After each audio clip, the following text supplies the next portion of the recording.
What number one, like where do you think most people get wrong in telling their story? Like, I think No. number one is not believing that people are interested in it, but we are Yeah. wired, I think, at a very primal level to once upon a time you're like, oh, I know this, but what's your twist on it? You know, like Yeah. Yeah. What do people get wrong in stories? You name the first one is I don't have a story worth telling. My story's not interesting. I think people get wrapped up in that. You can tell a great story about a very mundane thing. But you have to have the story crafting skills to do it.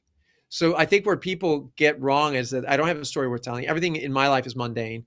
Um, Another part about that is that I'm not special. My experiences aren't special, and I get that with these sophomores here. Like, well, I don't have a great story to tell. Interviewers. I'm like, the string of decisions that you made to get to this institution mhm. are unique to you, and it's special because you grew up in your family.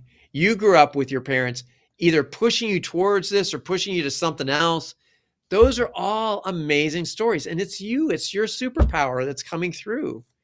And so, by the time, I don't know, by the time you're 15, you've got a string of stories of decisions that you've made in your life that are unique to you and no one else, because no one else had your mom and dad. Mhm. No one else had your mom and dad who were either like incredibly supportive of everything you did, or like were really tough and strict, or were passive aggressive, or whatever they were, right? I mean, everybody has their own story, so it is unique. You just don't think it's unique because it's your story. Mhm. Wait, back up. It's your story. That's what makes you unique. So I think that's a huge part, is that people think that their story is not, helpful.